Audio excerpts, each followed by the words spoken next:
باب الحارة كان يسكر مدن عربية بأكملها، كلنا عم نشتغل مشان المصاري، مسبيت كتير. باب الحارة ظاهرة لن تتكرر. بلقائنا الخاص مع الممثل رائد مشرف فاجأنا بالبداية إنه لليوم في ناس ما بتعرفه. ضايق بجوز من انه يقولوا لي مسلم اكثر ما انه بيقولوا لي ما بنعرفك، عادي.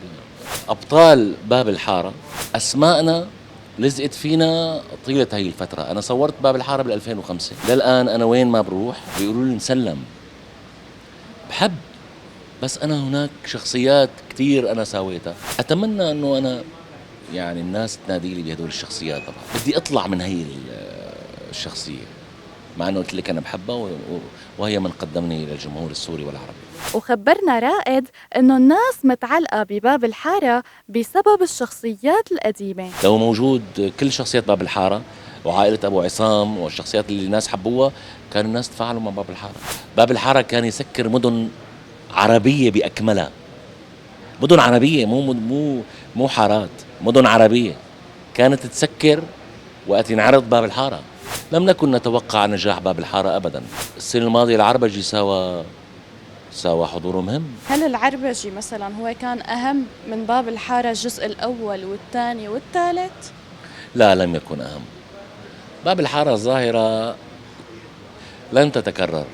ومن بعد التصريح الشهير يلي قال فيه بأنه باسل خياط استسهل بدوره بمسلسل الثمن، سألناه هل صار في أي تواصل بينك وبين باسل؟ قامت الدنيا ومسبيت كتير، وناس وقفوا معي وناس حكوا.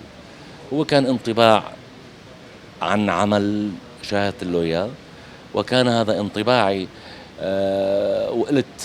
وقلت إنه أنا هذا الشاب بشوفه نجم مهم كتير ويمتلك من الأدوات الكثير. للأمانة ما صار في تواصل بيني وبين باسل، بوجه له عبر شاشتكم كل التحية، وبقول له انه بحبك كثير، وهذا كان انطباعي عن الثمن. هذه الاعمال تفتقد الروح. نحن عنا حارات شعبية وعنا سواق، عنا حياة.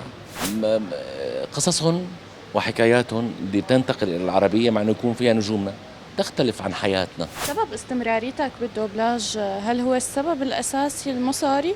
كلنا عم نشتغل مشان المصاري، قولا واحدا. اللي بيقول لي غير هيك دليني عليه.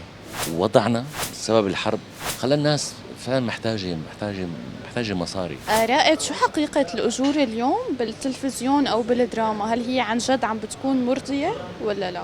لا لا لا لا لا لا، ليست مرضية أبدا. التضخم اللي صاير عنا بالبلد، في شيء شاسع بين الأجر اللي بتاخذيه كممثل والسوق. أجرنا كنا قبل كان أضعاف مضاعفة، 25 30 ضعف. هلا ما عم ناخذ حقنا أبدا. اللي صاير بشركات الإنتاج عنا، المال أو رأس المال اللي محطوط لهذا العمل يوزع لثلاث أربع نجوم في هذا العمل، وباقي ما تبقى بياخدوا أجر قليل. ما بدي أقول فتات، ولكن هو أجر قليل لا يتناسب مع اسم الممثل ودور الممثل والجهد اللي عم يقدمه الممثل. وبصراحة شو رأيك بتصريحات الفنانين عن قلة الشغل؟ اللي بيطلع يقول هو بيطلع أكيد بحاجة. رائد ما بتخيل أنا سيأتي يوم إن شاء الله وأطلع أقول إنه أنا بحاجة. أنا صوتي كمان بيساعدني وبيخدمني، ممكن أشتغل شيء صوتي. أما إنه أطلع أنا أقول، لا، ما بظن أقول. مع إنه اللي طلع أكيد هو كان بحاجة، وأكيد هو كان منسي من قبل الوسط الفني السوري.